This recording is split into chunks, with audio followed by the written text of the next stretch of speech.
Hey Internet, it's RJ. Welcome back. Thanks for tuning into the show today. Now today is Sunday, so you know what that means. We're going around the net with all the news you can use in the week that was in credit and finance. And on the docket for today, we have a lot of interesting stories. We have some new credit cards to take a look at. We have another airline program following suit, changing their rewards program to a spend-based tier. And believe it or not, we have American Express doing all the Disney adults out there a solid and showing that they can actually improve coupons along the way. Who knew they actually had it in them? All that and more. So, of course, if any of it sounds interesting to you, go ahead, press the subscribe button, and let's get to work.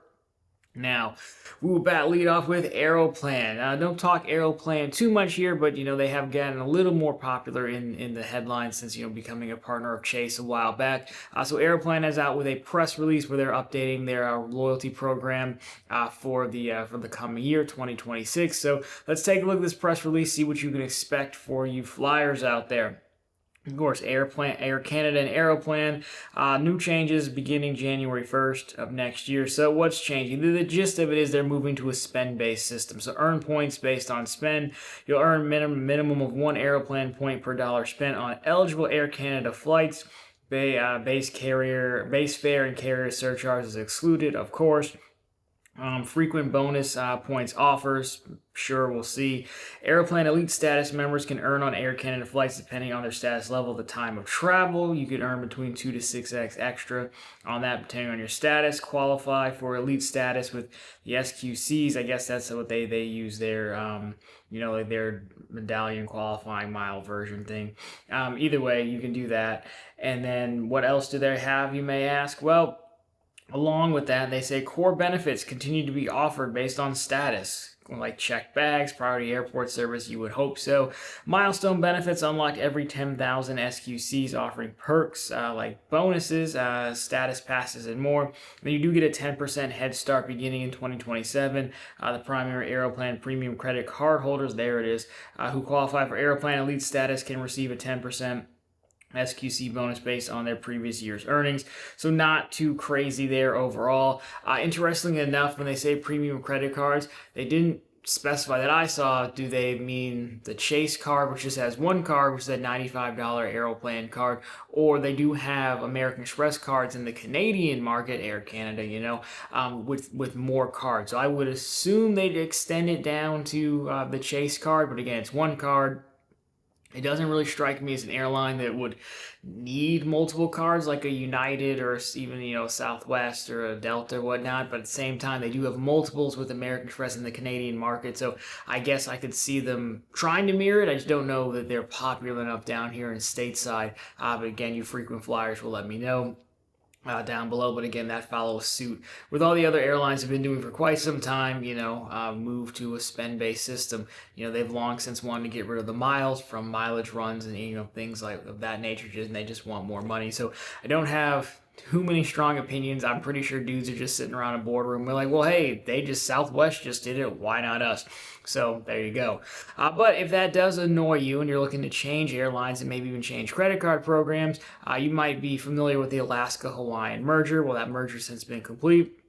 One of the main questions folks had was what happens to my Hawaiian credit card. There was, every time this happens, there's always like a, will they, won't they? So you can kind of rush out, get the card in case it goes away or not. Well, it looks like we have an answer to what Alaska is going to do, at least for the time being. So another helpful, not so much press release, but an FAQ, and I do have the whole FAQ on profitable content, as well as the last one the last press release from Air Canada.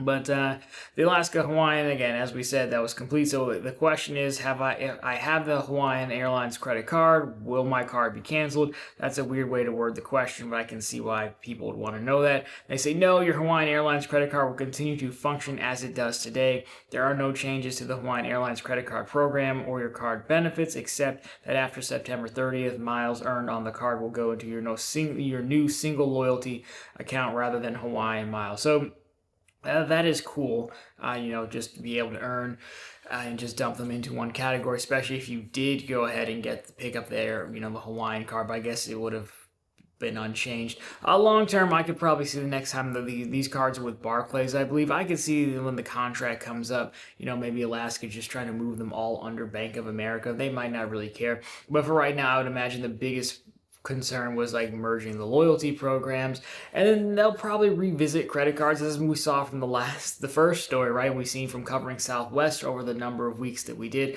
We're shifting towards credit cards, and Alaska is already coming out with a premium credit card later this month, and we talked about that last week actually. So I think it's more so get everything settled with Alaska, get everything settled with the merger, and then I do believe they will revisit these cards at some point. It would make sense to kind of just bring them back in under one house when the contract ends. I don't know if we're going to see a bunch of different tiers of Hawaiian card. Again, I don't know that that makes sense for every single airline. Like we just said with Air Canada, Alaska is more popular than I think those of us who don't really travel too much or too aggressively would think, but anyhow, if you do have a Hawaiian card, there you go. But if you don't have a Hawaiian card, if you don't want one, and you're looking to book travel and you don't want to go, through the actual carriers, well, then you might like travel portals like Booking.com. And if you do, well, you're in luck because they also have their own credit card now.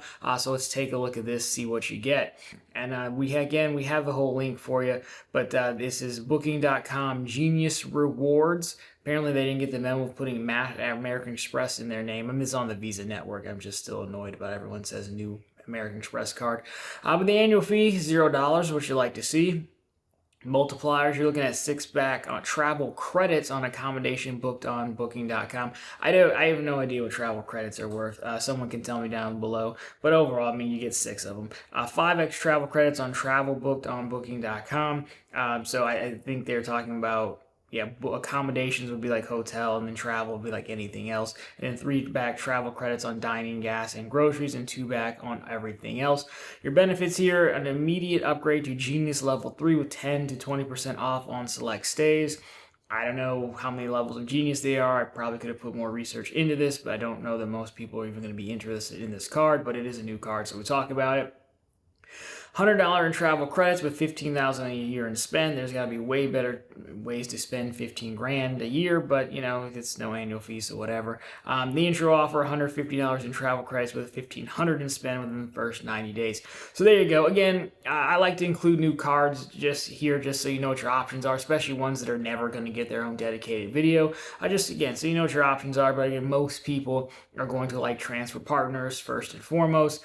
Then we have seen a push towards booking through vertically integrated travel portals. Chase, City just did theirs, so there's that, and then of course just booking directly. But for folks who do like Booking.com, which is probably a lot of people out there in the masses, in the regular niches of the internet, I would imagine. Well, it wouldn't be a niche, it'd just be the regular internet. This is a niche corner of the internet. I don't think it's bad. I mean, you're getting decent multipliers for what they are. Again, I don't know what the redemption values are there, but it's not terrible for a no annual fee card. I mean, I wouldn't expect to have any crazy travel perks or benefits, things like that. They could have maybe tossed you some travel insurance, but again, it's no annual fee. It's not really what it's meant for. So there you go. But if you don't like that card at all, you're tired of travel stories, maybe you just want to earn some additional rewards points, well, we do have a new card. And guess what? It does have American Express in the title. This is from Fetch. Now, Fetch, I don't believe we've talked about Fetch before, but basically like a platform where you can do, I'm going to say like extra tasks. Like you can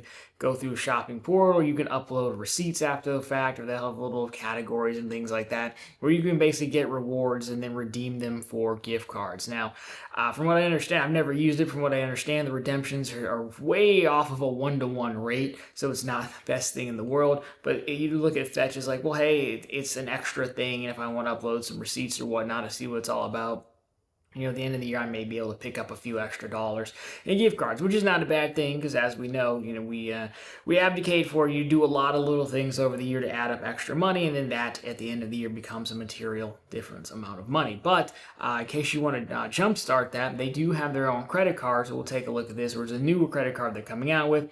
So, of course, it's the Fetch American Express card because it's on the American Express payment network. It also runs through Imprint, which we talked about somebody else running on Imprint very recently last week as well. It could have been Built Moving. It wasn't them. It was somebody. So anyhow, here you go. What you get, so the card is no annual fee. You're getting 10x points on retail and groceries, 5-back on all purchases.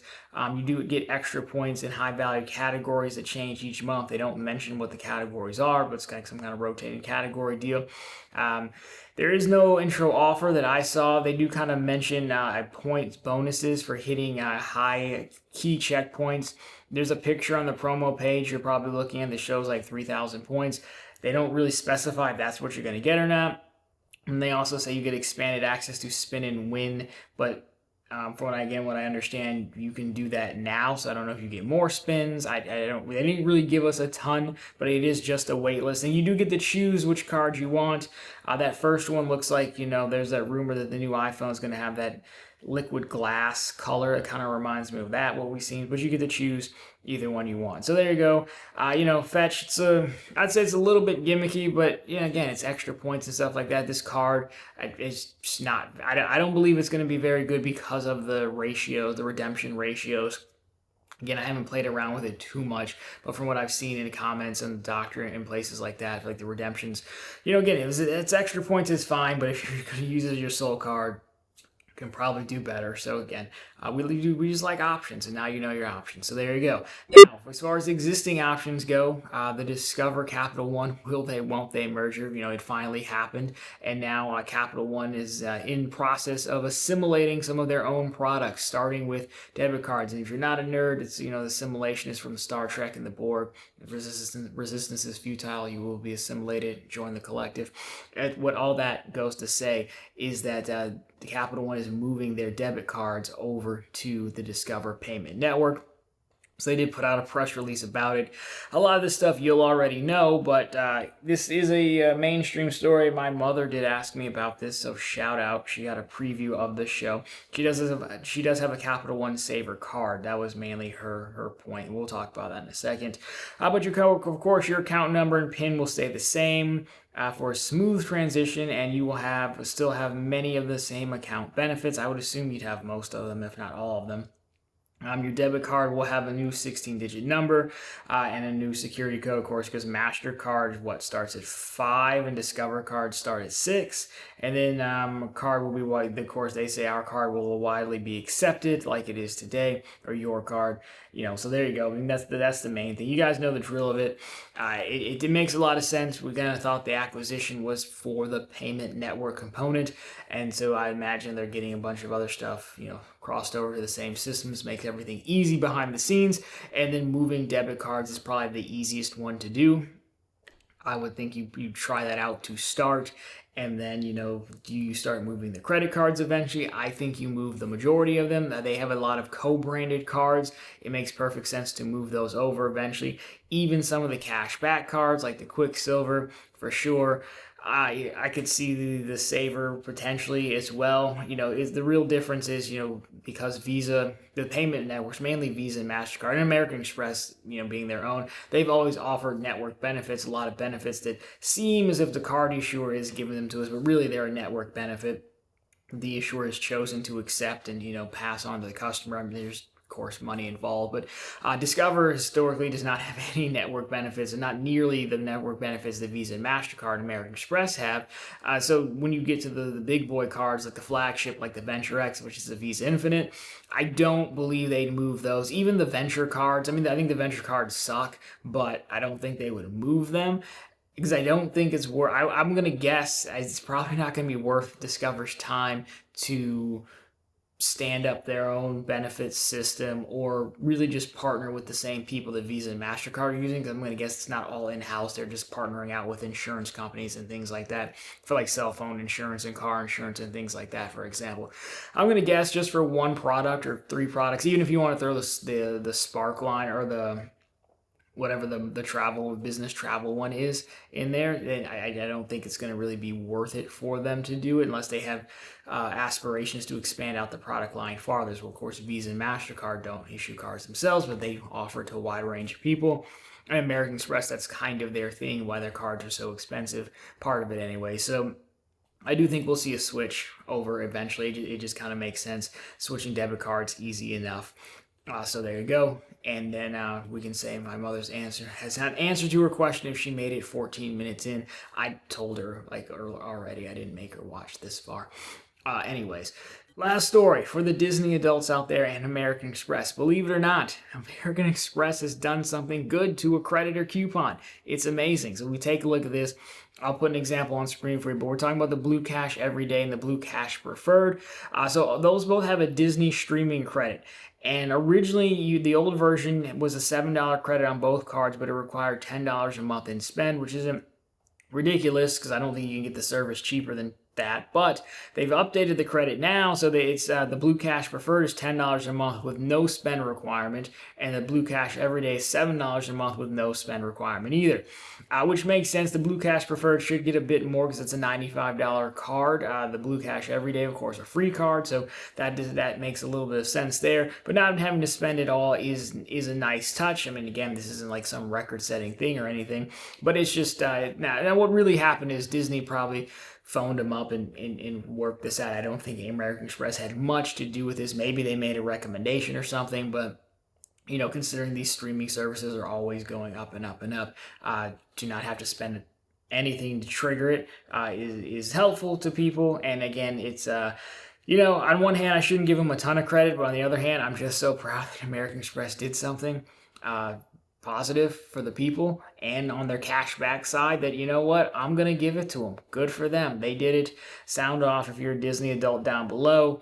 I don't know what your favorite character is or what you're watching. I mean, I guess they have Star Wars too, and we did take the Lando name for now. I have to make up a kid, but my only Disney character I can remember is the soldier guy, Gaston, because he's jacked, and that's usually what I go with. So there you go. Shout out favorite Disney character down below. That is what we have for the news for you today or this week. So of course, if you liked it, consider dropping me a thumbs up down below.